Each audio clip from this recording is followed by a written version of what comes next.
এটাই তো জুলাই জাতীয় সনদ। এবং এখানে যে সমস্ত প্রস্তাবের সংস্কার কমিশন এবং অন্যদের প্রস্তাবের বিপরীতে এগুলো লেখা হয়েছে, সেখানে নোট অফ ডিসেন্ট শুধু আমরা দেইনি, আপনারা এই দলিলগুলো আপনারা দয়া করে পড়ে দেখবেন যে এখানে বিভিন্ন দল বিভিন্ন দফায় বিভিন্ন রকমের নোট অফ ডিসেন্ট দিয়েছে, সেটা এইভাবেই উল্লেখ করা আছে এবং দফাওয়ারি এই কথাগুলোই আছে। তা এখন আমাদের প্রশ্ন হলো, জুলাই জাতীয় সনদ বাস্তবায়নের জন্য কি এই সনদটা অন্তর্ভুক্ত করা উচিত ছিল না জাতীয় ঐক্যমত্য কমিশনের সুপারিশে? কিন্তু তারা এই ডান পাশের সমস্ত মতামত ওমিট করে গিয়েছে, বাদ দিয়ে দিয়েছে, শুধু তাদের প্রস্তাবগুলো উপরে তারা একটা তফসিল রচনা করেছেন। তফসিল 1, বিকল্প প্রস্তাব 1-এও তফসিল 1, বিকল্প প্রস্তাব 2-এও তফসিল 1, 48টা দফা দিয়ে সেই তফসিল করা হয়েছে। বলা হয়েছে এই 48টা দফার উপরেই গণভোট হবে।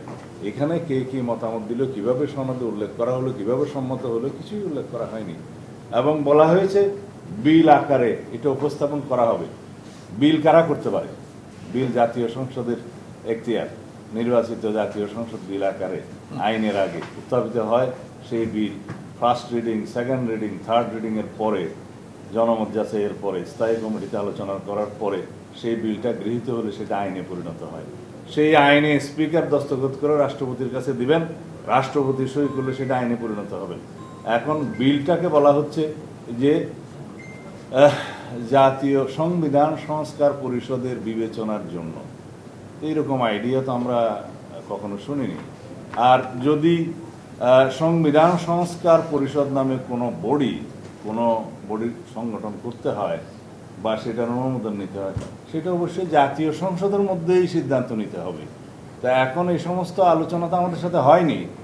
হঠাৎ করে সংবিধান সংস্কার পরিষদ গঠনের যে প্রস্তাবটা দেয়া হলো এবং সেটা কারা দিল, কিভাবে দিল, সুপারিশে কিভাবে আসলো, তাইলে জাতীয় সংসদ নির্বাচন অনুষ্ঠিত হবে নাকি সংবিধান সংস্কার পরিষদ নির্বাচন অনুষ্ঠিত হবে? সেই এখতিয়ার তো নির্বাচন কমিশনের নাই, সংবিধান অনুসারে নাই। দুইটাই এখতিয়ার, একটা জাতীয় সংসদ নির্বাচনের ক্ষমতা আর একটা রাষ্ট্রপতি নির্বাচনের ক্ষমতা সংবিধানে নির্বাচন কমিশনকে দেয়া হয়েছে। তো সেই ক্ষেত্রে এই সমস্ত পরিকল্পনা বা প্রস্তাব হঠাৎ করে নিয়ে এসে সুপারিশ দেয়া এবং জাতিকে বিভ্রান্ত করা, এখানে অনৈক্য সৃষ্টি করা, বিভক্ত করা তো জাতীয় ঐক্যমত্য কমিশনের কর্ম হতে পারে না। সেই জন্য আমরা বলেছি জাতীয় ঐক্যমত্য কমিশন গঠিত হয়েছিল সকল রাজনৈতিক দলের সাথে আলোচনা করে ঐক্যমত্য সৃষ্টি করা জাতির মধ্যে, অনৈক্য নয়। এখন দেখতে পাচ্ছি আমরা অনৈক্য সৃষ্টি করছে, বিভক্তি সৃষ্টি